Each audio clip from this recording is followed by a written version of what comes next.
Hi guys, so the Oppenheimer movie officially came out yesterday and I just saw this movie on IMAX here in San Jose, California. This movie is about J. Robert Oppenheimer and his involvement in nuclear weapons development. As a history geek and World War II buff, would really love to tell you what I really think about this movie. The movie starts off with J. Robert Oppenheimer, who is in England to attend Cavendish Laboratory. Oppenheimer's tutor was so demanding that after class was over, Oppenheimer decided to retaliate by inserting poison into the tutor's apple. Later on, Oppenheimer regretted the decision. This fact occurred in real life, which got Oppenheimer in hot waters, but Oppenheimer's parents convinced the university not to pursue criminal charges. This established that Oppenheimer was a disturbed person whose consequences can be severe if he didn't put a stop to his actions. We then see the images that are disrupting his mind, the particles pulsating, the waves aglow in vibratory bands of light. Oppenheimer can see the brave new world of quantum physics.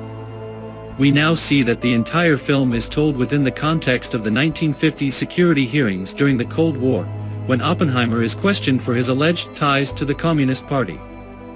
Louis Strauss, who was formerly associated with Oppenheimer during his time as a senior member of the Atomic Energy Commission, chaired the hearing and was now later known to become his bitter enemy during the 1954 security hearings.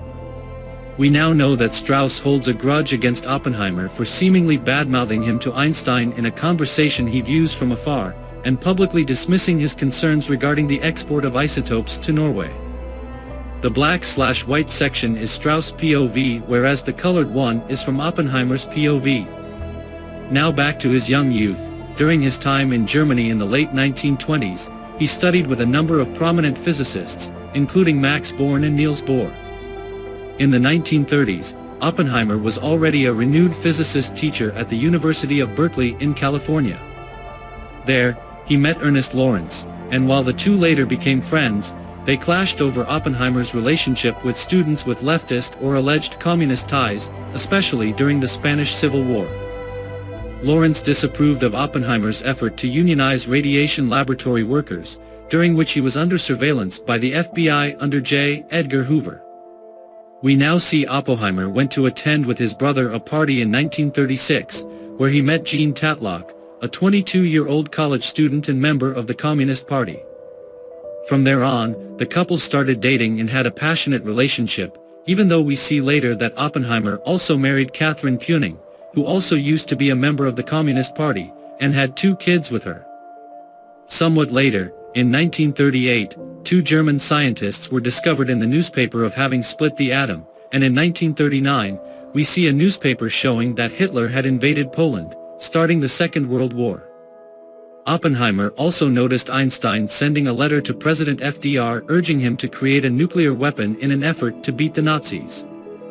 These events would inspire the US military and Oppenheimer to get a head start on developing the atomic bomb in fear that the seemingly invincible Nazis would acquire the technology first for military purposes. As such, we are introduced to General Leslie Groves, who earlier mentioned to Oppenheimer that he was the director responsible for the construction of the Pentagon. Groves enters the University of Berkeley when he needs a project director for the Manhattan Project situated in Los Alamos, New Mexico. Oppenheimer is given the title role by Groves upon assurance to Groves that he has no ties to communists. Throughout the rest of the film, it seems as if the whole construction of nuclear weapons took place in the isolated community of Los Alamos, even though other sites such as the Hanford site in Washington State and Oak Ridge, Tennessee were also viable in producing the atomic bombs. In 1944, Oppenheimer receives news that his mistress Jean Tatlock is found dead in her bathtub in San Francisco, and the movie however never seems to imply that Tatlock committed suicide.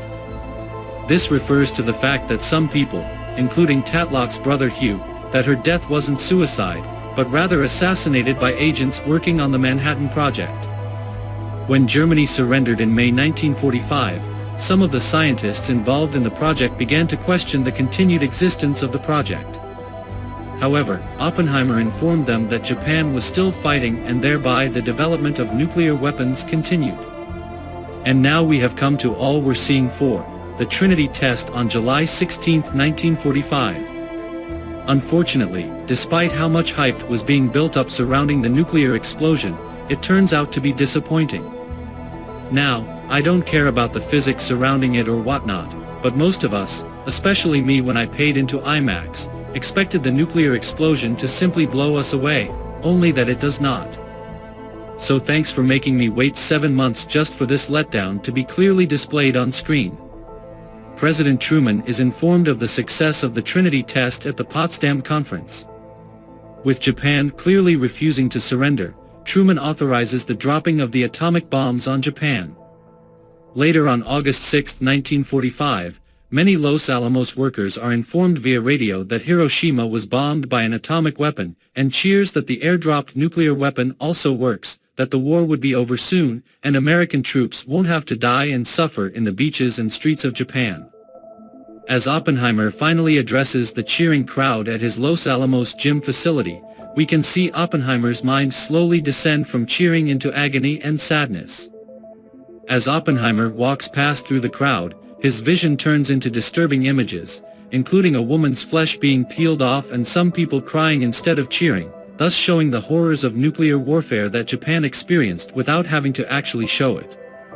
He later meets President Harry Truman, who greets and thanks him for the invention that spared American lives from invading the Japanese home islands.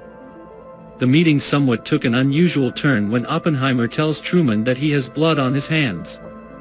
Truman replies that blood is on his own hands and that he alone should deal with it. After this, Oppenheimer lobbies for the United Nations arms control of nuclear weapons in an effort to avoid a massive arms race with the Soviet Union. His opposition peaks when Edward Teller wants to develop a hydrogen bomb, something he feared is 10 times deadlier than the ones detonated in 1945.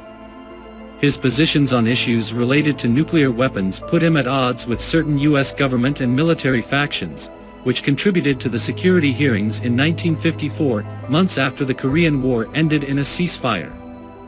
We now later see that his former colleagues, Grooves, Teller, and Lawrence testified against him, and along with Oppenheimer's public affair with Gene Tatlock and his cooperation with former Communist Party associates, and his rivalry with Strauss, Oppenheimer's security clearance is revoked as a result, ending his governmental influence once and for all.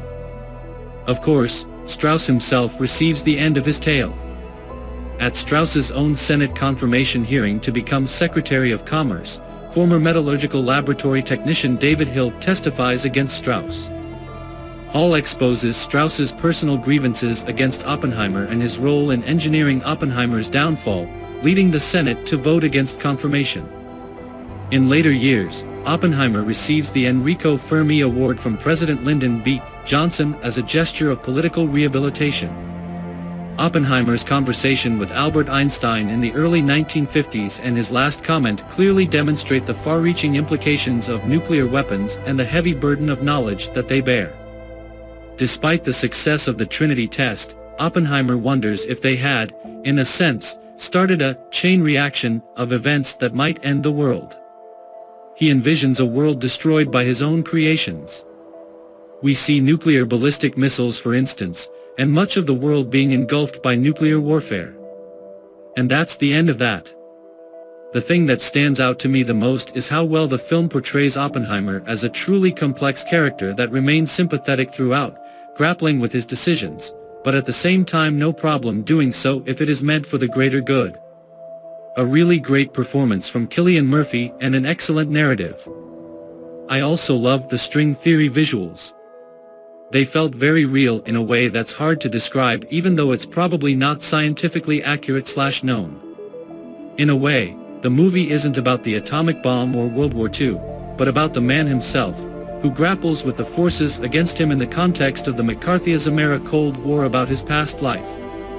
The film is a woeful meditation on what the nuclear weapon meant, whether it should have been used, should be developed into an even deadlier weapon, and how Oppenheimer figured into all of that, including his relegation to the status of defrocked Cold War scapegoat. What happened to Oppenheimer, at the height of the McCarthy era, was nothing less than egregious, though it's relevant that he was never officially convicted of disloyalty. Thank you for watching this video. Please like this video and subscribe to my channel.